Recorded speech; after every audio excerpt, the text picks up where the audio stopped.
রাসূলুল্লাহ সাল্লাল্লাহু আলাইহি ওয়াসাল্লাম আরও বলেছেন, আল আইনু হাক্কুন ওয়াল আইনু তুদখিলুর রাজুলাল কাবারা। বদনজর সত্য, বদনজর মানুষকে কবর পর্যন্ত পৌঁছিয়ে দিতে পারে।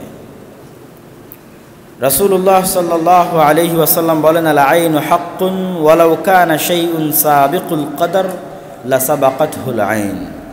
বদনজর সত্য, কোনো কিছু যদি তাকদীরকে অতিক্রম করে যেতে পারত অথবা যেতে পারে তাহলে বদনজর।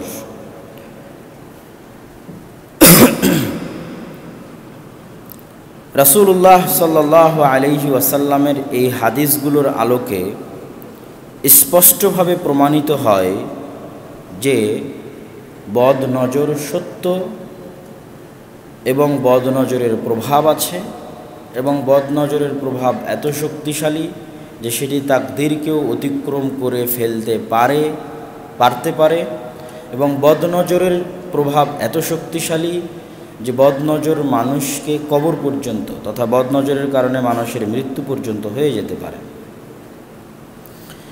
রাসূলুল্লাহ সাল্লাল্লাহু আলাইহি ওয়াসাল্লাম এর পক্ষ থেকে আবু সাঈদ আল খুদরি রাদিয়াল্লাহু তাআলা আনহু থেকে বর্ণিত, তিনি বলেন, কানা রাসূলুল্লাহ সাল্লাল্লাহু আলাইহি ওয়াসাল্লাম ইয়াতাআওয়াযু মিন আইনিল জান্নি থুম্মা আ'য়ুনিল ইনসি ফালাম্মা নাযালাতিল মুআওয়াযাতান আখাযা বিহিমা ওয়া তারাকা মা সিওয়া। বদনজর শুধু মানুষের লাগে না, বরং বদনজর জিনেরও লাগতে পারে। তো রাসূলুল্লাহ সাল্লাল্লাহু আলাইহি ওয়াসাল্লাম শুরুর দিকে আলাদা আলাদাভাবে মানুষের বদনজর থেকে পরিত্রাণ চাইতেন এবং আলাদা আলাদাভাবে জিন শয়তানের বদনজর থেকে পরিত্রাণ চাইতেন। তারপরে যখন সূরা নাস আর সূরা ফালাক অবতীর্ণ হলো, তখন তিনি আর আলাদাভাবে পরিত্রাণ না চেয়ে নাস ফালাক পড়তেন। আবু সাঈদ খুদরি রাদিয়াল্লাহু তাআলা আনহু থেকে বর্ণিত, তিনি বলেন, আন্না জিবরাইল আতান নবী সাল্লাল্লাহু আলাইহি ওয়াসাল্লাম। জিবরাইল একদা রাসূলুল্লাহ সাল্লাল্লাহু আলাইহি ওয়াসাল্লামের নিকটে আসলেন, বললেন, ইয়া মুহাম্মদ ইশতাকাইতা? ফাকালা নাআম। হে মুহাম্মদ, আপনি কি অসুস্থতা বোধ করছেন? সাল্লাল্লাহু আলাইহি ওয়াসাল্লাম। মুহাম্মদ বলেন, হ্যাঁ, আমি অসুস্থতা বোধ করছি। তখন জিবরাইল বলছেন, বিসমিল্লাহি আরকিকা মিন কুল্লি শাইইন ইউযিকা মিন শাররি কুল্লি নাফসিন আও আইনিন হাসিদিন আল্লাহু ইয়াশফিকা বিসমিল্লাহি আরকিকা। আমি আল্লাহর নামে আপনাকে ফুঁ দিচ্ছি, মিন কুল্লি শাইইন, প্রত্যেক ওই বস্তু থেকে যা আপনাকে কষ্ট দেয়, মিন শাররি কুল্লি নাফসিন, প্রত্যেক আত্মার ক্ষতি থেকে। বদনজরের পাওয়ার বা ক্ষমতা মূলত আত্মা থেকে আসে, যেটা আমরা বলবো, যেটার প্রমাণ এই হাদিস। মিন শাররি কুল্লি নাফসিন, প্রত্যেক আত্মার ক্ষতি থেকে। আত্মা কি ক্ষতি করতে পারে যে আত্মার ক্ষতি থেকে পরিত্রাণ চাচ্ছেন জিবরাইল আলাইহিস সালাতু ওয়াস সালাম আল্লাহর নবীর জন্য, যে আমি পরিত্রাণ চাচ্ছি আপনার জন্য প্রত্যেক যে বস্তু আপনাকে কষ্ট দেয় এবং প্রত্যেক ওই আত্মা থেকে এবং আত্মার ক্ষতি থেকে। শাররি নাফসিন, আত্মার ক্ষতি থেকে। আও আইনে হাসিদিন, এবং বদ নজর থেকে, খারাপ কুদৃষ্টি থেকে। আল্লাহু ইয়াশফিকা, আল্লাহ আপনাকে আরোগ্য দান করবেন। বিসমিল্লাহি আরকিকা, আমি আল্লাহর নামে আপনাকে ফু দিচ্ছি। وكان النبي صلى الله عليه وسلم يعوذ الحسن والحسين। রাসূল সাল্লাল্লাহু আলাইহি ওয়াসাল্লাম সব সময় হাসান হুসাইনের জন্য বদনজর থেকে পরিত্রাণ চাইতেন। হাসান হুসাইন রাসূল সাল্লাল্লাহু আলাইহি ওয়াসাল্লামের নাতি, ফাতিমা রাদিয়াল্লাহু তাআলা আনহার দুই ছেলে, তাদের জন্য সব সময় বদনজর থেকে পরিত্রাণ চাইতেন। এবং কি বলতেন, ইন্না আবাকুমা কানা ইউআউযু বিহিমা ইসমাঈল ওয়া ইসহাক। আমি তোমাদের জন্য যেই দোয়া পড়ে বদনজর থেকে পরিত্রাণ চাই, তোমাদের বাপদাদা ইসমাইল এবং ইসহাক এবং ইব্রাহিম সেই দোয়া পড়েই বদনজর থেকে পরিত্রাণ চাইতেন। সেটা কোন দোয়া?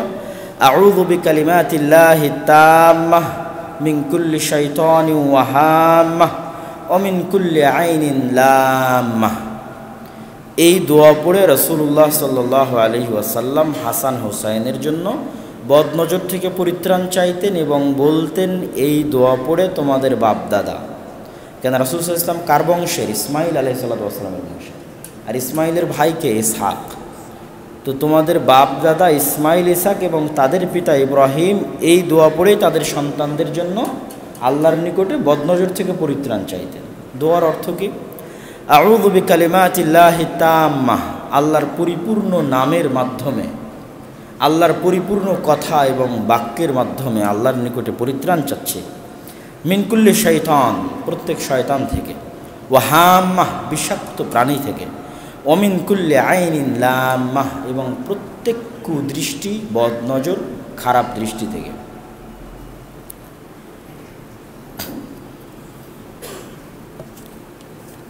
বদনজর কিভাবে মানুষের উপর প্রভাব বিস্তার করে? রাসূলুল্লাহ সাল্লাল্লাহু আলাইহি ওয়াসাল্লাম বলছেন, এখন যে হাদিসটা বলবো এই হাদিসটা বদনজরের হাকিকাত, বদনজর কিভাবে কাজ করে। আল আইনু হাক্কুন ওয়া ইয়াহদুরুহা শাইতান ওয়া হাসাদু ইবনু আদম। বদনজর কাজ করতে তিনটা জিনিস জড়িত হতে পারে। এক, মানুষের আত্মার মধ্যেই শয়তান বসবাস করে। অনেক সময় মানুষের আত্মাই মানুষকে খারাপের দিকে আহ্বান করে, শয়তানের প্ররোচনা ছাড়াই। এবং আত্মার এই খারাপ শক্তি আছে। তো একটা শক্তি যুক্ত হয় আত্মার খারাপ শক্তি, তার সাথে যুক্ত হয় মানুষের হিংসা, তার সাথে যুক্ত হয় শয়তানের চেষ্টা। তিনটা মিলে বদনজর বাস্তবে রূপায়িত হয়। হিংসা ছাড়াও বদনজর লেগে যেতে পারে আত্মার খারাপ প্রভাবের কারণে এবং শয়তানের সহযোগিতার কারণে। কিন্তু সাধারণত স্বাভাবিক অবস্থায় তিনটা জিনিসের সহযোগিতাই বদনজর মানুষের উপর প্রভাব বিস্তার করে।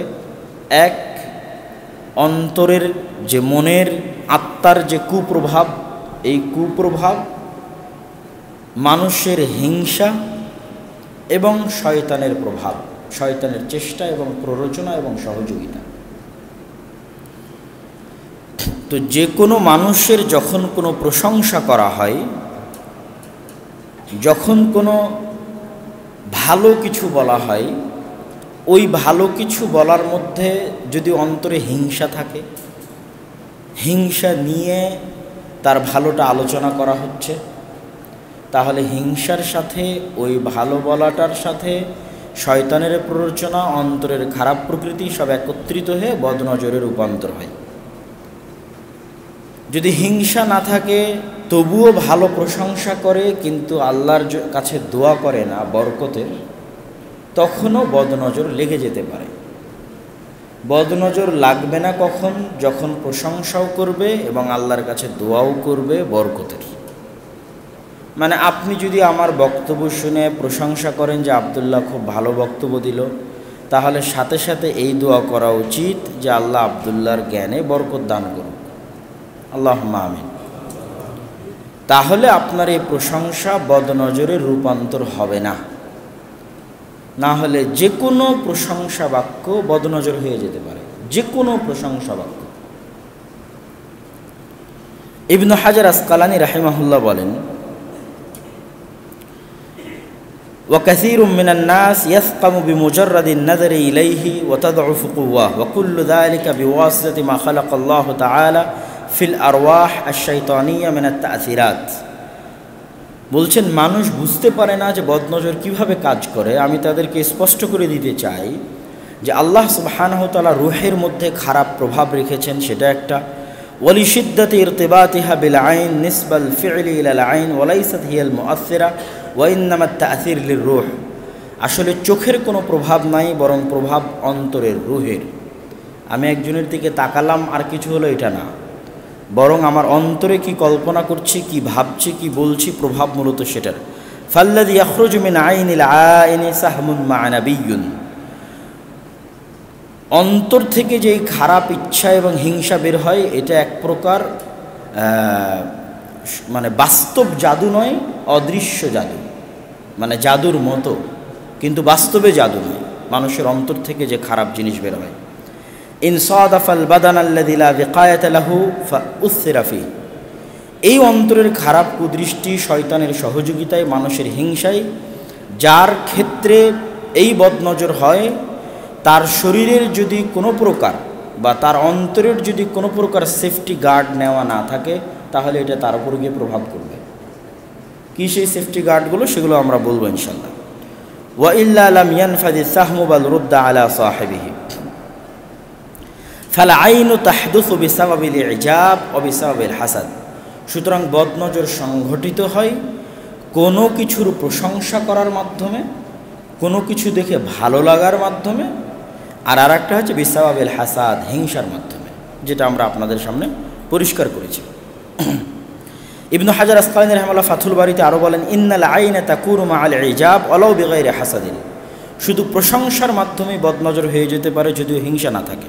ওয়ালাউ মিনার রজুলিল মুহিব্বি, যদিও ওই ব্যক্তির পক্ষ থেকে হয় যে ব্যক্তি তাকে ভালোবাসে। ওয়ালাউ মিনার রজুলিস সালেহ, যদিও ওই ব্যক্তির পক্ষ থেকে হয় যে ব্যক্তি সৎ মানুষ।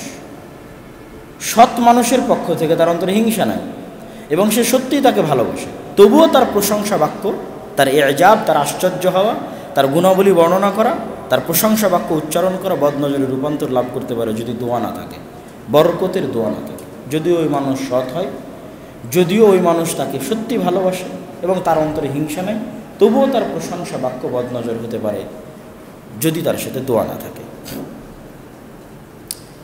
এবং ইবনু হাজার আসকালানী রাহিমাহুল্লাহ দলিল পেশ করেছেন যে রাসূলুল্লাহ সাল্লাল্লাহু আলাইহি ওয়াসাল্লামের যুগে একটি বদনজরের ঘটনা, যে বদনজরের ঘটনা বিস্তারিত বর্ণনা করা আছে, যেখানে যার পক্ষ থেকে বদনজর লেগেছিল তার অন্তরে হিংসা ছিল না।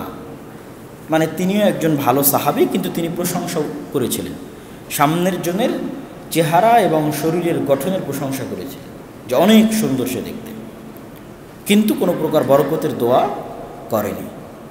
ফলত সে সৎ মানুষ হওয়ার পরও, সাহাবী হওয়ার পরও তার বদনজর সামনের জনের উপর প্রভাব বিস্তার করে এবং লেগে যায়।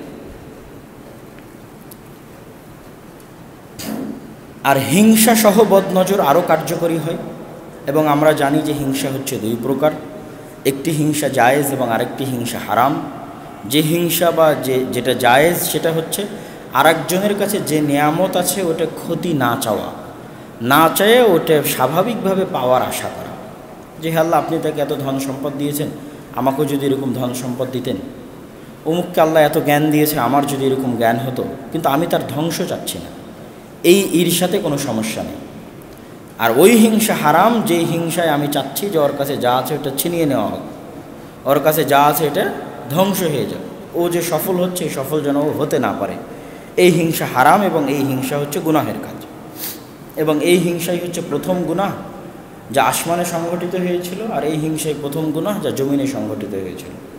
আসমানে সংঘটিত হয়েছিল যখন ইবলিস হিংসা করেছিল আদমের জন্য, আর দুনিয়াতে সংঘটিত হয়েছিল যখন আদমের সন্তানেরা পরস্পরের জন্য করেছিল, আদমের দুই সন্তান হাবিল এবং কাবিল। এই জন্য হিংসা ভয়ঙ্কর এবং ভয়াবহ গুনাহ। এই জন্য রাসূলুল্লাহ সাল্লাল্লাহু আলাইহি ওয়াসাল্লাম হিংসা থেকে বহু হাদিসে মানুষকে বেঁচে থাকার জন্য বলেছেন, ইয়াকুমুদ-দন্না ফাইন্নাদ-দন্না আকযাবুল হাদিস। তোমরা ধারণা করা থেকে বেঁচে থাকো, ধারণা সবচেয়ে বড় মিথ্যা।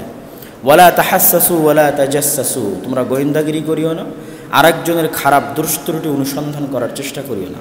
ওয়ালা তাহাসাদু, পরস্পরে হিংসা করিও না। ওয়ালা তাবাগাদু, পরস্পরকে ঘৃণার দৃষ্টিতে, নিচু দৃষ্টিতে দেখিও না। ওয়াকুনু ইবাদাল্লাহি ইখওয়ানা, তোমরা সবাই আল্লাহ সুবহানাহু ওয়া তাআলার বান্দা হয়ে যাও। এবং রাসূলুল্লাহ সাল্লাল্লাহু আলাইহি ওয়াসাল্লাম হিংসুকের জন্য যে ভয়াবহ শাস্তি বা গুনাহ এবং তার আমল নষ্ট হয়ে যাওয়া, এগুলো সবই তিনি এই বিষয়ে সতর্ক করেছেন, যেন মানুষ হিংসা করা থেকে বেঁচে থাকে এবং দূরে থাকে। এবং হিংসাও এক প্রকার গুনাহ। হিংসা থেকে আমরা কিভাবে বেঁচে থাকব? হিংসা থেকে বেঁচে থাকার জন্য কয়েকটি উপায় অবলম্বন করা যেতে পারে। এক, আইয়াকনা বিকাদাইল্লাহ ওয়া কাদারিহি ওয়া আতাইহি, একজন মানুষ যা পাচ্ছে, যা অর্জন করছে তা আল্লাহ প্রদত্ত এবং আল্লাহ সুবহানাহু ওয়া তাআলার ফায়সালা। তাহলে আমি হিংসা করছি মানে আল্লাহর ফায়সালার বিরুদ্ধে গিয়ে অবস্থান করছি। এই জন্য এটা আমাদের মনের মধ্যে নিয়ে আসতে হবে, যেটা ইমাম হাসান আল বসরি রাহিমাহুল্লাহ বলেছেন, ইয়া ইবনা আদম লিমা তাহসুদ আখাক ফাইন কানা আল্লাযী আ'তাহু লিকারামাতিহি আলাইহি ফালিমা তাহসুদ মান আকরামাহুল্লাহ। হে ইবনে আদম, তুমি তোমার ভাইয়ের কোনো অর্জনের জন্য কেন হিংসা করবে? তাকে এই অর্জন তো আল্লাহ দিয়েছে। তাহলে কি তুমি আল্লাহ সুবহানাহু ওয়া তাআলা যিনি তাকে সম্মানিত করেছে তার এই সিদ্ধান্তের বিষয়ে হিংসা করতে চাও? ওয়াইন কানা গায়রা যালিক ফালিমা তাহসুদ মিন মাসিরিহি ইলান নার। ওয়াকাল ইবনু সিরিন রাহিমাহুল্লাহ, মা হাসাদতু আহাদান আলা শাইইন মিন আমরিদ দুনিয়া ইবনু সিরিন রাহিমাহুল্লাহ বলছে, মা হাসাদতু আহাদান, আমি জীবনে কোনো দিন কারো প্রতি হিংসা রাখিনি, আলা শাইইন মিন আমরিদ দুনিয়া, দুনিয়ার কোনো বিষয় নেই, লিআন্নাহু ইন কানা মিন আহলিল জান্নাহ ফাকাইফা আহসিদুহু ফাহুয়া হাফিরাতুন ফিল জান্নাহ। আমি যার বিষয়ে হিংসা করব সে যদি জান্নাতের অধিবাসী হয় আর আমিও যদি জান্নাতে যাই, তাহলে আমি তার জন্য কেন হিংসা রাখব? ওয়া ইন কানা মিন আহলিন নার ফাকাইফা আহসিদুহু আলা আমরিদ দুনিয়া ওয়া ইয়াসিরু আলান নার, আর সে যদি জাহান্নামের অধিবাসী হয় তো তার জন্য হিংসা করে আমি করবই বাকি। পয়েন্টটা মানে ধরতে পারেননি। আমরা যার বিষয়ে হিংসা করি না কেন সে হয় ভবিষ্যতে পরকালে জান্নাতি অথবা জাহান্নামী। যদি জান্নাতি হয় পরকালে তাহলে তো সে আমার সাথেই থাকবে জান্নাতে, তার জন্য হিংসা করে কী করব? কেন আমিও তো জান্নাতের আশা করি আল্লাহর কাছে, এবং জান্নাতের জন্যই তো চেষ্টা করছি। তো জান্নাতের জন্য চেষ্টা করবে এরকম মুমিন আর এক জান্নাতির জন্য হিংসা রাখতে পারে? কখনোই রাখতে পারে না। জান্নাতে যাওয়ার চেষ্টা করতেছে এরকম কোনো মুমিন কখনোই আর এক জান্নাতির জন্য হিংসা রাখতে পারে। আর যদি সে জাহান্নামী হয় তো আর জন্য হিংসা করে আর করবো কি? জাহান্নামে যে গেছে সে তো এমনি ধ্বংস হয়ে গেছে, তার জন্য হিংসা করারই বাকি আছে। তাহলে মানুষ তো আর এই দুইটার বাইরে যাবে না, জান্নাতি অথবা জাহান্নাম। এবং আমি কিসের চেষ্টা করছি? জান্নাতের চেষ্টা করছি। সম্মানিত উপস্থিতি, এবার আমরা আমাদের এই বিষয়ক আলোচনার শেষের দিকে কি কি বিষয়ের মাধ্যমে আপনি মানুষের বদনজর এবং মানুষের হিংসা থেকে নিজেকে পরিত্রাণে রাখবেন। এক, আল মুহাফাযাতু আলা আযকারি সাবাহ ওয়াল মাসা। সকাল সন্ধ্যের যে জিকিরগুলো আল্লাহ এবং তার রাসূল সাল্লাল্লাহু আলাইহি ওয়াসাল্লাম মানুষকে শিখিয়ে দিয়েছেন, এই সকাল সন্ধ্যের জিকিরগুলো মানুষের জন্য রক্ষা কবচ, মানুষের শরীরের বাইরে সেফটি গার্ড, বর্ম তৈরি করে। শুধু বদনজর হিংসা নয়, শয়তানের আক্রমণ থেকেও হেফাজত করার জন্য, শয়তানের ওয়াসওয়াসা থেকেও হেফাজত করার জন্য। এই জন্য রাসূলুল্লাহ সাল্লাল্লাহু আলাইহি ওয়াসাল্লাম যত দোয়া শিখিয়ে দিয়েছেন সব দোয়া তিনি শয়তানের সাথে কানেক্ট করেছেন। প্রত্যেক ধাপে ধাপে সব দোয়া শয়তানের সাথে রিলেট করা আছে, যে তুমি যদি এটা পড়ো তাহলে শয়তান খাবে না, তুমি যদি এটা বলো তাহলে শয়তান ঢুকবে না, তুমি যদি এটা বলে বাথরুমে প্রবেশ করো তাহলে শয়তান দেখবে না। তাহলে এই দোয়াগুলো হচ্ছে শয়তান থেকে এবং এরকম যত অদৃশ্য শক্তি আছে এবং অদৃশ্য আক্রমণ আছে তার মধ্যে একটা হচ্ছে রুহের আক্রমণ, যেটা বদনজর এবং মানুষের হিংসা, এটা রুহ থেকেই বের হয়, মানুষের অন্তর থেকেই বের হয়। এটা থেকেও নিজেকে হেফাজত করার জন্য সহযোগিতা করবে এবং দুর্গ হিসেবে কাজ করবে। আল মুদাওয়ামাতু আলা কিরাআতিল ফালাকি ওয়ান নাস, এবং সর্বদা সূরা নাস এবং সূরা ফালাক পড়াতে অভ্যস্ত হওয়া উচিত।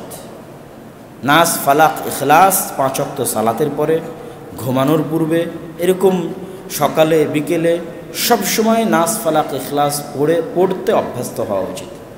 কেন এই নাস, ফালাক এবং ইখলাসের মাধ্যমে রাসূল সাল্লাল্লাহু আলাইহি ওয়াসাল্লাম ইহুদিদের জাদুর কবল থেকে রক্ষা পেয়েছিলেন এবং তিনি এটার মাধ্যমেই মানুষের বদনজর এবং মানুষের হিংসা থেকে পরিত্রাণ পাওয়ার চেষ্টা করতেন। সুতরাং এটাই সবচেয়ে বড় অস্ত্র যেটা আল্লাহ নাজিল করেছেন তার নবী মুহাম্মদ সাল্লাল্লাহু আলাইহি ওয়াসাল্লামকে মানুষের জাদু, মানুষের বদনজর থেকে হেফাজত করার জন্য, সেটা আমাদের অবলম্বন করা উচিত। 3, আল হাযরু মিন ইযহারি বা'দিন নি'আম। সবসময়ই নিজের ভালো কিছু প্রকাশ করার চেষ্টা করা এটা উচিত নয়। যেটা আজকে আমাদের বক্তব্যের, যেই জন্য আজকে আমাদের বক্তব্য দেওয়া, সেই জায়গায় এবার আমরা চলে আসলাম। সেটা হচ্ছে আধুনিক যুগে মোবাইল আসার কারণে, ফেসবুক আসার কারণে, ইউটিউব, টুইটার আসার কারণে মানুষের মধ্যে প্রদর্শনী, নিজের আর কোনো পার্সোনালিটি বা প্রাইভেসি আর মানুষ ভুলে গেছে। যে আমার ব্যক্তিত্ব এবং আমার নিজস্ব একটা জগৎ আছে যেটা শুধু আমার জন্য, এটা মানুষ হারিয়ে ফেলেছে। ফলত মানুষ চায় তার প্রতি সেকেন্ড এবং প্রতি মুহূর্ত আর এক মানুষকে দেখাতে, এবং প্রতি সেকেন্ড প্রতি মুহূর্ত আর এক মানুষকে দেখাতে এই কবল থেকে সে না নিজেকে বাঁচাচ্ছে, না তার সন্তান সন্ততিকে বাঁচাচ্ছে, এমনকি স্ত্রীকেও পর্যন্ত বিক্রি করে দিচ্ছে ফেসবুকের দর্শকদের কাছে সামান্য লাইক, সামান্য ভিউ, সামান্য কমেন্টস পাওয়ার জন্য। এবং প্রতিনিয়ত ছবি পোস্ট, সেলফি, এটা এক প্রকার মানসিক রোগ। এই প্রদর্শনীর কারণে কত শত সংসার এবং কত শত সন্তান এবং কত শত মানুষ বদনজরের শিকার হয়ে তাদের সংসার ভেঙে গেছে, বদনজরের শিকার হয়ে তারা অসুস্থ হয়েছে, তারা নিজেরও জানে না। কেন আপনি যখন আপনার সন্তানের ছবি ফেসবুকে দিচ্ছেন, তো যতজন এই ছবি দেখছে এবং যতজন এই ছবির নিচে কমেন্ট করছে, তারা সবাই কি বরকতের দোয়া করবে? তারা সবাই বরকতের দোয়া করবে না। পার্সোনালি যখন একজনের সাথে সাক্ষাৎ হয় তখন আমরা বলতে পারি যে ভাই দোয়া করে, কিন্তু যখন আমি এটা উন্মুক্ত করে দিচ্ছি তখন তো আর এই দোয়ার বিষয়টা তার আমি মানুষের কাছ থেকে সবার কাছে কতজন দেখছে চেয়ে নিতে পারবো না। আর ছোট বাচ্চার অন্তর দুর্বল হয়, ফলত বদনজর দ্রুত তার উপর প্রভাব বিস্তার করে। তো যখন আপনি এটা ফেসবুকে পোস্ট দিচ্ছেন এবং সবাই তার নিচে কমেন্ট করতেছে যে অনেক কিউটের ডিব্বা, অনেক সুন্দর, তা এর সাথে যখন সবাই তো এর সাথে মাশাআল্লাহ বা বারাকাল্লাহ বলবে না, যারা কমেন্ট করছে না, যারা দেখছে তারাও তো বলবে না। পাশাপাশি কারো কারো অন্তরে হিংসাও তো হতে পারে। কতজনের আল্লাহ সুবহানাহু ওয়া তাআলা সন্তান দেয়নি, কতজনের হয়তো সন্তান দিয়েছে তাদের সন্তান এত সুন্দর নয়, কতজনের সন্তান দিয়েছে তাদের সন্তান হয়তো এত সুস্থ নয়। তো কারো অন্তরে যে হিংসা হবে না এটা তো নয়। আপনার নেয়ামত এবং আপনার ভালো কিছু দেখে তার অন্তরে যে হিংসা হবে না এটা নয়। হিংসা যদি না হয়, ভালো মানুষও যদি হয়, তবুও যে আপনার সন্তানের জন্য দোয়া করবে এটাও তো নয়। তাহলে আপনি আপনার সন্তানের ছবি ফেসবুকে পোস্ট করার মাধ্যমে আজকে আমাদের আলোচনায় যেটা বুঝলেন যে আল্লাহর নবী বলছে বদনজর সত্য, বদনজর মানুষকে কবর পর্যন্ত পৌঁছে দেয়, বদনজর মানুষকে অসুস্থ করে। আপনি আপনার সন্তানকে সেটার মুখোমুখি করে দিচ্ছেন এবং আপনার সন্তান হয়তো অসুখ বিসুখ হয়ে আপনি হাসপাতালে দৌড়াচ্ছেন। আপনি জানেন না যে আপনি একদিন ফেসবুকে ছবি পোস্ট দিয়েছিলেন তার বদনজরে আপনার সন্তান জ্বর, তার বদনজরে আপনার সন্তান অসুস্থ, এটা হয়তো আপনি জানেন। এখন কার বদনজরে হয়েছে তাকে কোথায় খুঁজবেন? কেননা বদনজরের একটা চিকিৎসার মধ্যে এটা আছে যে যদি ধারণা করা যায় এবং জানা যায় যে অমুকের পক্ষ থেকে বদনজর হয়েছে, তাহলে তার অজু করা পানি তার গায়ের উপর ঢেলে দেওয়া, তথা যে বদনজর দিয়েছে তার অজু করা পানি যার উপর বদনজর পড়েছে তার গায়ে ঢেলে দেওয়া বা গোসল করানো। সহিহ হাদিস দ্বারা প্রমাণিত এবং রাসূল সাল্লাল্লাহু আলাইহি ওয়াসাল্লাম বলেছে, তোমাদের কাছে কেউ যদি অজুর পানি চায় তোমরা না করিও না।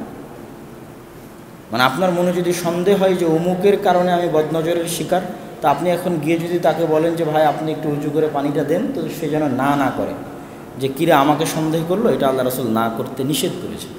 চাচ্ছে উজু করে পানি দিয়ে দাও। তো যখন আপনি ফেসবুকে দিবেন, ওই হাদিসের আরবি হচ্ছে ইজাস্তাগসালতুম ফাগসিলু, যখন তোমাদের কাছে কেউ পানি চায় তখন তোমরা দাও, উজুর পানি দাও। তো যখন ফেসবুকে ছবি পোস্ট দিচ্ছেন তখন কার বদনজরের শিকার আপনার সন্তান হচ্ছে আপনি জানেন না। এবং সেলিব্রিটিদের সংসার কেন টিকে না? সেলিব্রিটিরা তাদের প্রতি সেকেন্ড এবং প্রতি মুহূর্তের তাদের পারস্পরিক স্বামী স্ত্রীর ভালোবাসার দৃশ্য মানুষের কাছে প্রকাশ করে যে আমরা এত সুখী আছি, আমরা এত ভালো আছি, আমাদের মধ্যে এত মিল মহব্বত, 2 দিন পর তালাক। মানে ভালোবাসা ফেসবুকে প্রকাশ করতে করতে 2-3 দিন পর তালাক, নাই, বিচ্ছিন্ন হয়ে গেছে। অসংখ্য ঘটনা আপনাদের চোখের সামনে, যারা আপনারা আধুনিক যুগের খবরাখবর রাখেন, এরকম অসংখ্য অগণিত ঘটনা। তার অধিকাংশ সম্ভাবনা হচ্ছে বদনজর। তার মানে দুনিয়াতে মনে হয় আর স্বামী স্ত্রী নাই, দুনিয়াতে হয়তো আর কোনো স্বামী তার কোনো স্ত্রীকে ভালোবাসে না, আর কোনো স্ত্রী হয়তো কোনো স্বামীকে ভালোবাসে না। এই যে নিজেকে, নিজের প্রাইভেসিকে ধ্বংস করে মানুষের সামনে প্রকাশ করে দেওয়া, এটা এখন এই যুগে এমন ফিতনার রূপ ধারণ করেছে মানুষের হাতে হাতে মোবাইল এবং মানুষের হাতে হাতে ফেসবুক যাওয়াতে, যে মানুষ এটাকে টাকা ইনকামের মাধ্যম বানিয়ে নিয়েছে। যে নিজের স্ত্রীর ভিডিও, নিজের স্ত্রীর সাথে নিজের ভিডিও করে ফেসবুকে দিয়ে টাকা ইনকাম করবে। এটা আপনার সংসারকে ধ্বংস করে দিবে এবং মানুষের বদনজরে আপনার সংসার এবং আপনার সন্তান সন্ততি সবকে আপনি ধ্বংস করে দিচ্ছেন, মানুষের বদনজরের জন্য উন্মুক্ত করে দিচ্ছেন। এই জন্য এই 3 নম্বর পয়েন্ট যেটাকে লক্ষ্য করে আজকে আমাদের আলোচনা করা, সেটা হচ্ছে সবসময় সকল নেয়ামত মানুষের সামনে পেশ না করা এবং প্রকাশ না করা। আর কারো যদি ক্ষেত্রে জানা যায় যে সে বদনজরে আক্রান্ত, একটা হচ্ছে অজু যদি সন্দেহ করে যে অমুকের বদনজর, তার অজুর পানি নিয়ে গোসল করবে, গায়ে দিবে। আর একটা হচ্ছে নাস ফালাক ইখলাস পড়ে সবসময় নিজের উপর রুকিয়া, নিজের উপর কী করবে, ফু দিবে, ঝাড়ফুঁক যেটা আমরা বলি, নাস ফালাক ইখলাস পড়ে। আয়াতুল কুরসি, সূরা ফাতিহা, সূরা বাকারার শেষ 2 আয়াত, এগুলো হচ্ছে কোরআনের আয়াতের মধ্যে সবচেয়ে শক্তিশালী আয়াত, যেগুলো যে কোনো শয়তান, যে কোনো অদৃশ্য শক্তির কবল থেকে মানুষকে রক্ষা করতে পারে। সূরা নাস, সূরা ফালাক, সূরা ইখলাস, আয়াতুল কুরসি, সূরা বাকারার শেষ 2 আয়াত, সূরা ফাতিহা। আর আরেকটা কি, ছোট বাচ্চাকে, আপনার নিজের কোলের বাচ্চাকে যখন আপনি বাসায় যাচ্ছেন, আজকে জুমার সালাত শেষ করে বাসায় যাবেন, আপনার বাচ্চা দৌড়ে আসবে, বা অনেক দিন পর হয়তো দেখা হলো, 2 দিন পর দেখা হলো, বাজার থেকে ফিরে গেলেন, সারাদিন অফিস ডিউটি শেষ করে ফিরে গেলেন, বাচ্চা দৌড়ে কোলে আসলো। তখন এই যে আমরা বিভিন্ন আদরের বাক্য বলি, ওরে আমার সোনারে, ওরে আমার ময়নারে, ওরে আমার ধনরে, এগুলো বলেন, সমস্যা নাই, কিন্তু তার সাথে অবশ্যই অভ্যাসে পরিণত করবেন যে বুকে জড়িয়ে নেওয়া মাত্রই, প্রথম সাক্ষাৎ হওয়া মাত্রই, যেটা আল্লাহর নবী হাসান হুসাইনের জন্য পড়তেন, এবং যেটা আল্লাহর নবী বললেন যে ইব্রাহিম, ইসমাইল, ইসহাক তাদের সন্তানদের জন্য পড়তেন, আউযু বিকালিমাতিল্লাহি তাম্মাহ মিন কুল্লি শাইতানিন ওয়া হাম্মাহ ওয়া মিন কুল্লি আইনিন লাম্মাহ। এই দোয়াটা মুখস্থ করে নেবেন এবং সবসময় নিজের সন্তান সন্ততির জন্য পড়তে থাকবেন। অসংখ্য অসুখ বিসুখ, অসংখ্য রোগ বালাই থেকে আপনি এবং আপনার পরিবার এবং আপনার সন্ততি মুক্তি পাবে। যেটা হয়তো আপনি মনে করছেন অসুস্থ, কিন্তু বিভিন্ন কারণেই মানুষ অসুস্থ হতে পারে, অন্তরের খারাপ প্রভাবের কারণেও মানুষ অসুস্থ হয়ে যেতে পারে। আল্লাহ সুবহানাহু ওয়া তাআলা আমাদের সকলকে মানুষের বদনজর থেকে, জিন শয়তানের আসর এবং প্রভাব থেকে, তাদের বদনজর থেকে আমাদেরকে এবং আমাদের সন্তান সন্ততি এবং আমাদের পরিবার পরিজনকে হেফাজত করুক, আল্লাহুম্মা আমিন। এবং আমাদেরকে এই যে প্রদর্শনীর ফিতনা, নিজের ব্যক্তিত্ব, নিজের প্রাইভেসি নষ্ট করে সবসময় সেলফি তুলে ফেসবুকে দেওয়া, সবসময় নিজের সন্তানের ছবি তুলে ফেসবুকে দেওয়া, নিজের স্বামী স্ত্রী বাইরে কোথাও ঘুরতে গেলাম সেটা মানুষকে দেখানো, আমাদের মধ্যে কত মিল, কত মহব্বত, এই জাতীয় প্রদর্শনী থেকে আল্লাহ আমাদের হেফাজত করার তৌফিক দান করুক, আল্লাহুম্মা আমিন। এবং আমাদের পরিবারগুলোকে হেফাজত করুক, আমাদের সন্তান সন্ততিকে হেফাজত করুক, আল্লাহুম্মা আমিন। সম্মানিত উপস্থিতি, আমরা আমাদের বক্তব্যের শেষের দিকে চলে এসেছি। আজকের এই বক্তব্যের এই অংশে পবিত্র কোরআন শিক্ষার গুরুত্ব ও তাৎপর্য। আদ-দাওয়া ইলাল্লাহর পক্ষ থেকে আমরা সারা দেশে যে দাওয়াতি সফর দিচ্ছি, এই দাওয়াতি সফরের মূল লক্ষ্য উদ্দেশ্য হচ্ছে মসজিদ ভিত্তিক মক্তব। বাংলাদেশে যেহেতু সরকারিভাবে কোরআন শিক্ষার ব্যবস্থা নেই স্কুল কলেজে, সেই জায়গায় মসজিদেও যদি কোরআন শিক্ষার ব্যবস্থা না থাকে, তাহলে একটা সময় আমরা কোরআনবিহীন প্রজন্ম পাব, যেখানে হাজার হাজার ছেলে মেয়ে থাকবে যারা কোরআন জানে না, সূরা ফাতিহা জানে না, পড়া জানে না, কোরআন শিখেনি, যেটা আমাদের জন্য আল্লাহর পক্ষ থেকে ভয়ঙ্কর আযাব, ভয়ঙ্কর গজব এবং ভয়ঙ্কর শাস্তির কারণ এবং মাধ্যম হতে পারে। কারণ আল্লাহ সুবহানাহু ওয়া তাআলার সবচেয়ে বড় নিয়ামত উম্মতে মুসলিমার উপর, উম্মতে মুহাম্মাদির উপর কোরআন, যা আল্লাহ অতীতের কোনো উম্মতকে, কোনো কওমকে, কোনো জাতিকে দেয়নি। এবং এই কোরআনের বরকতি উম্মতে মুহাম্মাদি অতীতের উম্মতের চেয়ে শ্রেষ্ঠ। নূহ আলাইহিস সালামের কওমের লোক 1000 বছর ইবাদত করে জানে কীভাবে, উম্মতে মুহাম্মাদির 50-60 বছরের ইবাদত তার চেয়ে বেশি নেকি হবে কোরআনের বরকতে কিয়ামতের মাঠে। এই কারণে তারা সর্বশ্রেষ্ঠ। এবং অতীতের উম্মতের জন্য যেগুলো ফজিলতপূর্ণ দিন ছিল, জুলহজ মাসের প্রথম 10 দিন, মুহররমের 10 তারিখ, এগুলো অতীতের উম্মতের জন্য ফজিলতের দিন ছিল, আমাদের জন্য ফজিলতের দিন। এবং সেগুলোকে ওভারটেক করে আল্লাহ সুবহানাহু ওয়া তাআলা তার চাইতে সর্বশ্রেষ্ঠ ফজিলতের যে মাস রমাজান মাস, রমাজান ফরজ হওয়ার পূর্বে আমাদের জন্য মুহররমের সিয়াম ফরজ ছিল, কেন এটাও একটা ফজিলতের দিন। তো এগুলো সবগুলোকে পিছনে রেখে তার চাইতে বেশি উপরে, বেশি সম্মানে রমজানকে স্থান দেওয়ার কারণ হচ্ছে শাহরু রমাদান আল্লাযী উনজিলা ফীহিল কোরআন। রমাজান মাসে কোরআন অবতীর্ণ হয়েছে, কোরআনের বরকতে রমাজান সর্বশ্রেষ্ঠ মাস। অতীতের উম্মতের যত ফজিলতপূর্ণ দিন ছিল সেগুলোর সকলের উপরে রমাজান। ইন্না আনজালনাহু ফি লাইলাতুল কদর, আমরা লাইলাতুল কদরের ফজিলত জানি। লাইলাতুল কদরের যত ফজিলত, যত রহমত, যত বরকত সব কোরআনের ওসিলায়, কেননা কোরআন এই রাতে অবতীর্ণ হয়েছিল। এই জন্য কোরআন অনেক অনেক বড় নিয়ামত, কোরআন অনেক অনেক বড় দয়া আমাদের জন্য। আমরা যদি সেই দয়া, সেই রহমত, সেই নিয়ামতের মূল্যায়ন না করি, তাহলে তার শাস্তি ভয়াবহ। রাসূলুল্লাহ সাল্লাল্লাহু আলাইহি ওয়াসাল্লাম বলছেন, ইন্নাল্লাহা ইয়ারফাউ বিহাযাল কিতাবি আকওয়ামান ওয়া ইয়াদউ বিহা আখারিন। আল্লাহ সুবহানাহু ওয়া তাআলা এই উম্মতের একটা অংশকে এই কিতাবের কারণে সর্বোচ্চ স্থানে পৌঁছে দিয়েছেন, আর এই উম্মতের একটা অংশকে এই কিতাবের কারণে সর্বনিম্ন স্থানে পৌঁছে দিবেন বা দিয়েছেন। এই কিতাবের কারণে একটা অংশ সবার উপরে যাবে আর একটা অংশ সবার নিচে যাবে, কারণ যেই অংশ এই কিতাবকে সবচেয়ে বেশি দাম দিয়েছে, সবচেয়ে বেশি মূল্যায়ন করেছে, তারা পৃথিবীতে সবচেয়ে উন্নত জাতিতে পরিণত হয়েছে। তাদের পায়ের নিচে রোমান এবং পারস্য সাম্রাজ্য ধ্বংস হয়ে গেছে। আর যেই কওম, যেই অংশ, এই উম্মতের যে অংশ এই কিতাবকে মূল্যায়ন করেনি, তাদের বাড়িতে কেউ কোরআন পড়ে না, সমাজে কেউ কোরআন পড়ে না, কেউ কোরআন জানে না, কেউ কোরআন বুঝে না, কেউ কোরআন শেখার চেষ্টা করে না। তাদের বাড়িতে, তাদের ঘরে, তাদের সমাজে, তাদের দেশে কোরআন হয়ে গেছে কিতাব মাহজুরা, পরিত্যক্ত কিতাব। তো তাদের অবস্থাও আল্লাহর কাছে পরিত্যক্ত। তারা তখন কোন জঙ্গলে পড়ে মারা যাবে আর তাদের উপর আল্লাহর কি আযাব এবং গজব আসবে, সেটার পরও আল্লাহ সুবহানাহু ওয়া তাআলা করেন না। এই জন্য আমাদের আজকে মুসলমানদের অবস্থা এরকম। আমাদের অবস্থা কেমন, আমাদের সমাজে কোরআনের অবস্থা যেমন। আর আমাদের উপর আল্লাহর আযাব এবং আল্লাহর শাস্তি মানে আমাদের উপর আল্লাহর ভূমিকম্প, আল্লাহর আগুন, আল্লাহর বৃষ্টি, আল্লাহর বন্যা, আল্লাহর ঝড় ঝঞ্ঝা, যেগুলো অতীতের উম্মতকে আল্লাহ আযাব গজব দিয়েছে সেগুলো আসবে না। কেননা আল্লাহর নবী সেগুলো থেকে এই কওমের জন্য, এই উম্মতের জন্য পরিত্রাণ চেয়েছে। উম্মতে মুহাম্মাদীকে কোনো প্রাকৃতিক দুর্যোগে ধ্বংস করা হবে না। তথা গোটা রাজশাহী শহরের মানুষ যদি বলে যে আজকে থেকে আমরা আর কোরআন পড়বো না, জানবো না, শিখবো না, বুঝবো না, তার মানে রাজশাহীকে আল্লাহ ভূমিকম্প দিয়ে ধসিয়ে দিবে। বাংলাদেশের মানুষ যদি বলে যে না করবো না, তো ভূমিকম্প দিয়ে ধসিয়ে দিবে, এরকম নয়। প্রাকৃতিক দুর্যোগ উম্মতে মুহাম্মাদীর উপর আসবে না। প্রাকৃতিক দুর্যোগে উম্মতে মুহাম্মাদীকে ধ্বংস করা হবে না একবারে সমূলে। নর্মাল যেরকম আসে সেরকম, অন্য সবার উপর আসে সেরকম। বিশেষভাবে গজব হিসেবে, আযাব হিসেবে প্রাকৃতিক দুর্যোগ দিয়ে ধ্বংস করা হবে না। তাহলে আপনি যদি কোরআনকে অবমূল্যায়ন করেন তো কিসের শাস্তি, কীভাবে আপনি শাস্তি পাবেন? বিধর্মীদেরকে আপনার উপর চাপিয়ে দেওয়া হবে। তারা ক্ষুধার্ত প্রাণীর মতো, হায়নার মতো, খাবার প্লেটে যেমন ক্ষুধার্ত প্রাণী ঝাঁপিয়ে পড়ে, বিধর্মীরা সেভাবে আপনার উপর ঝাঁপিয়ে পড়বে। এটাই আপনাদের কোরআন অবমূল্যায়নের, সুন্নাত নবিয়্যিহ, আমাদের নবীর সুন্নাত অবমূল্যায়নের, দ্বীনের জ্ঞান অবমূল্যায়নের শাস্তি। এবং এটাই প্রমাণ করে, এটাই আমরা বলতে পারি যে রোহিঙ্গাদের অবস্থা মায়ানমারের বৌদ্ধদের নিকটে তেমন, রোহিঙ্গাদের কাছে আল্লাহর কোরআন, আল্লাহর নবীর সুন্নাত এবং আল্লাহর নবীর দ্বীনের জ্ঞান যেমন। একই ঘটনা যেখানে যেখানে মুসলমানদের উপর এইভাবে ঘটেছে, সেই ঘটনাগুলোর মূল কারণ এটাই। তাতে আমরা যতই আফসোস করি এবং যতই আমরা সেটাকে কষ্ট নিই বা যতই সেটাকে আবেগময় বক্তব্য দিই, আসল জায়গায় সংশোধন হতে হবে।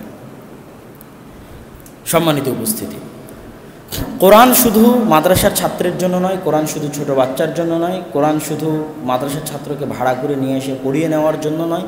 ভাড়া করে নিয়ে এসে পড়িয়ে নিলে কোরআনের হক আদায় হবে না। আর কোরআন শুধু তাবিজ কবজ বানিয়ে বিক্রি করার জন্য নয়, কোরআন গলায় মুখে চুমু লাগানোর জন্য নয়, আর কাপড় দিয়ে মুড়িয়ে তাকে ঝুলিয়ে রাখার জন্য নয়।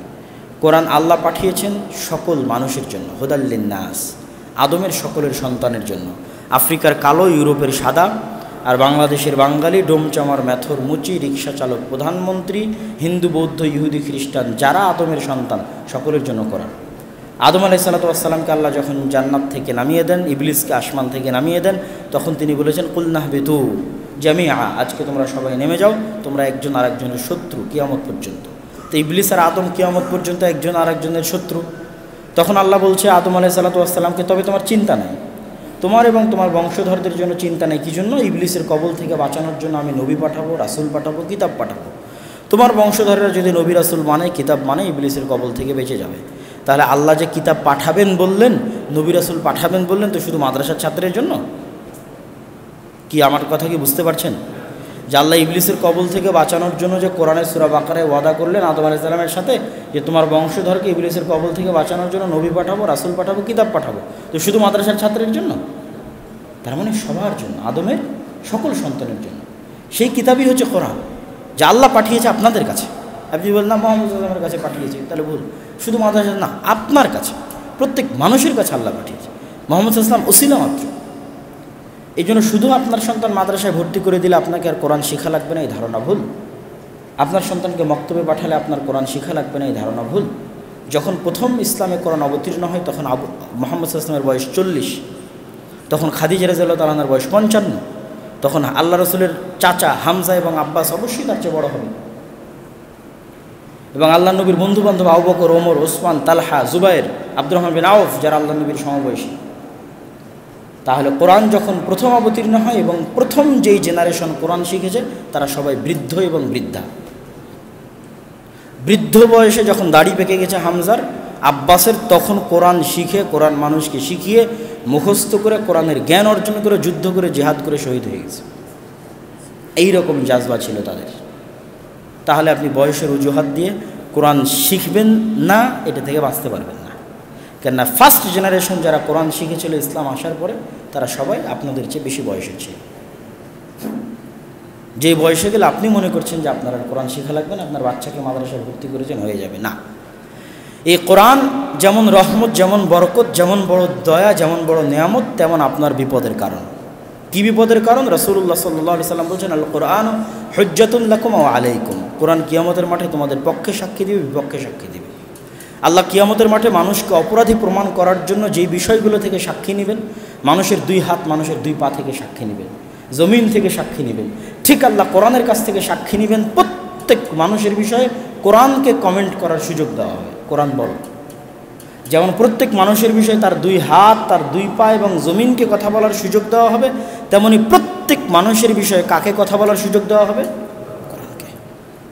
তাহলে কোরআন যেমন আপনার জন্য পড়লে দয়া, রহমত, নিয়ামত, বরকত অনেক কিছুর কারণ, তেমন না পড়লে কিয়ামতের মাঠে কোরআন আপনার বিরুদ্ধে কথা বলবে, আল্লাহ কোরআন পড়েনি, তোমার বাণী পড়েনি।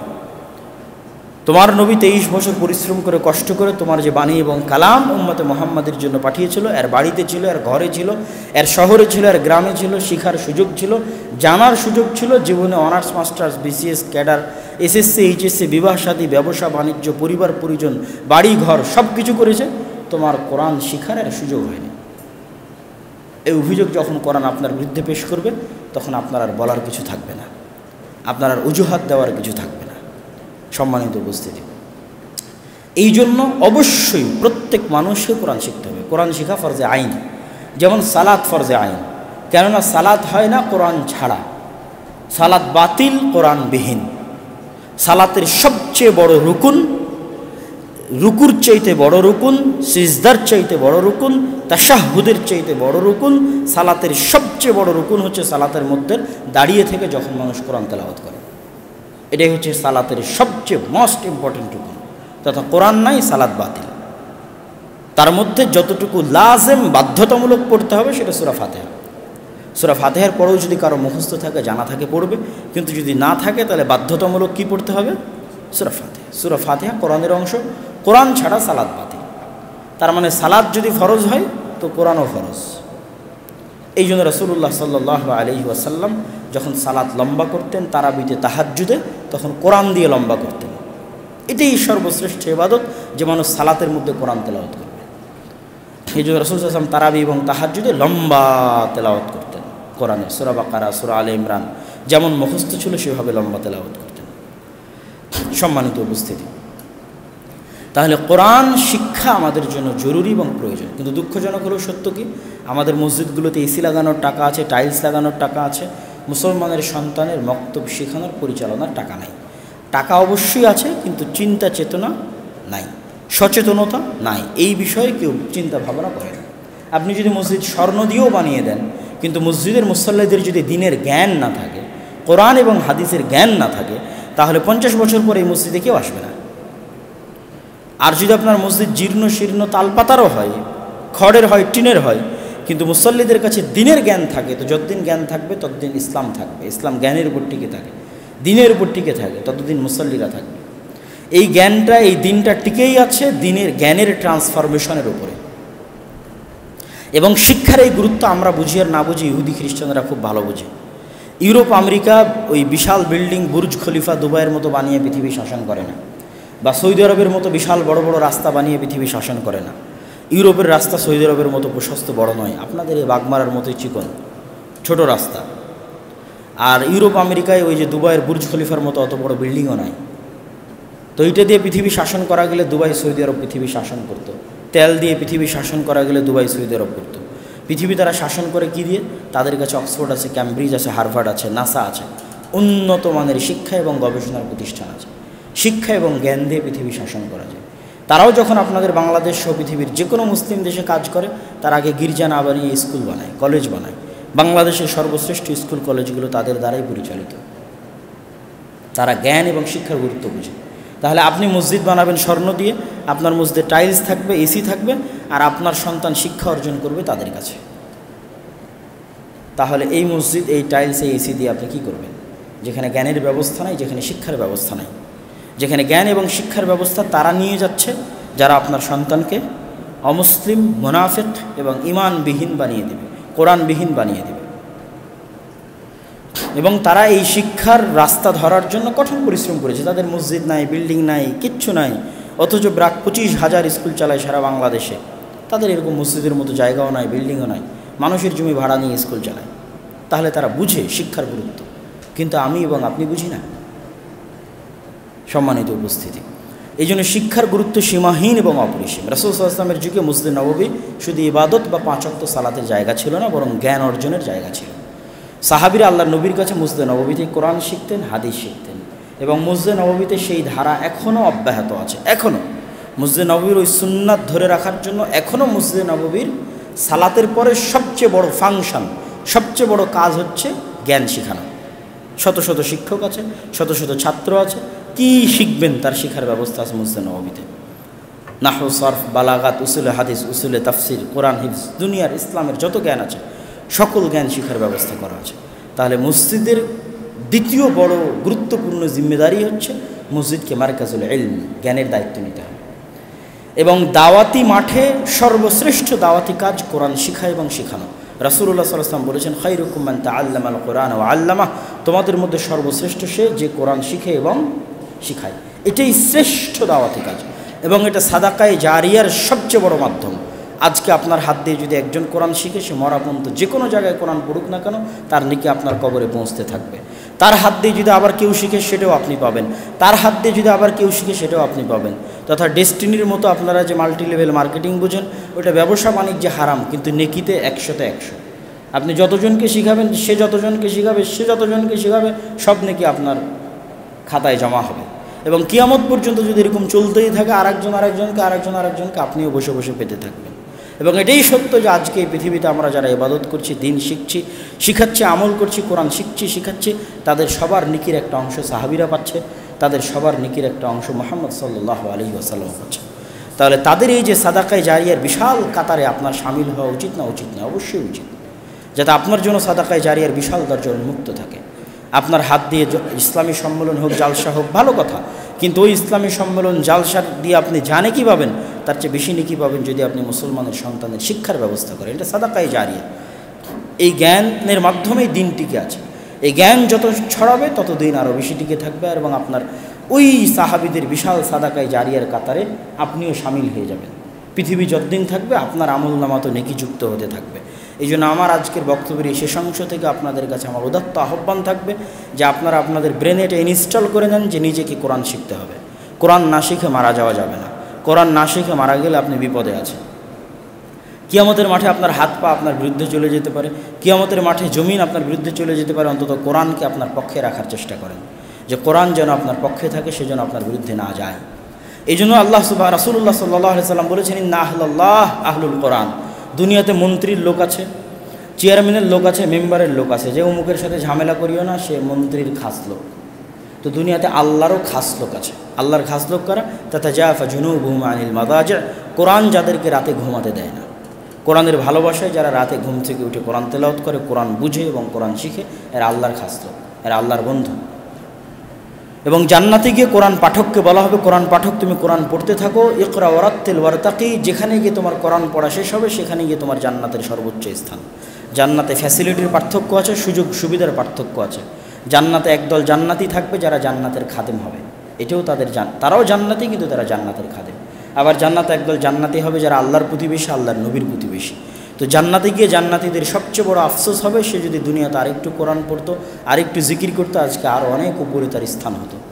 তো এই কোরআন কিয়ামত জান্নাতে আপনাকে অনেক উপরে স্থান নিতে সুবিধা এবং সহযোগিতা করবে।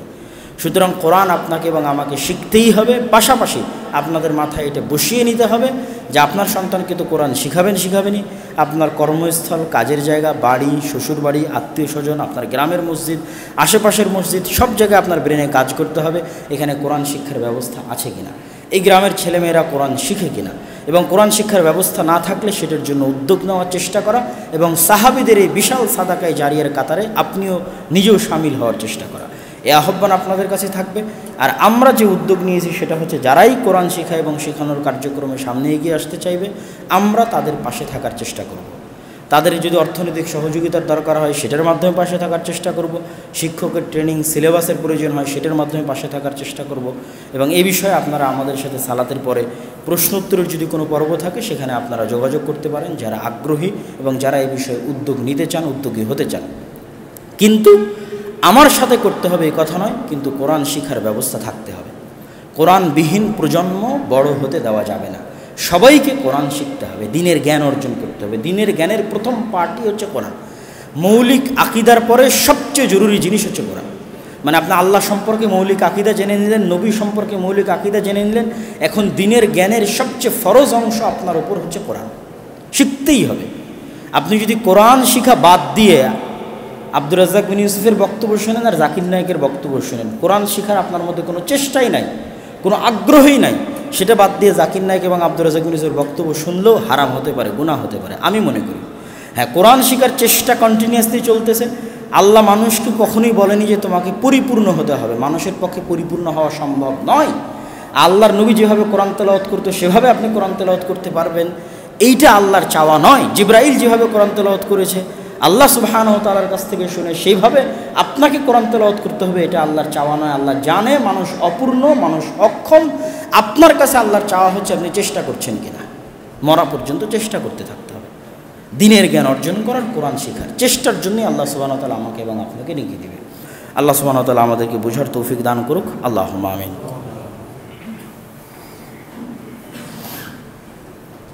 আলহামদুলিল্লাহি ওয়াহদাহু ওয়াসসালাতু ওয়াসসালামু আলা মান লা নাবিয়্যা বা'দাহু ইয়া আইয়ুহাল্লাযীনা আমানু সাল্লু আলাইহি ওয়া সাল্লিমু তাসলিমা। اللهم صل على محمد وعلى آل محمد كما صليت على إبراهيم وعلى آل إبراهيم إنك حميد مجيد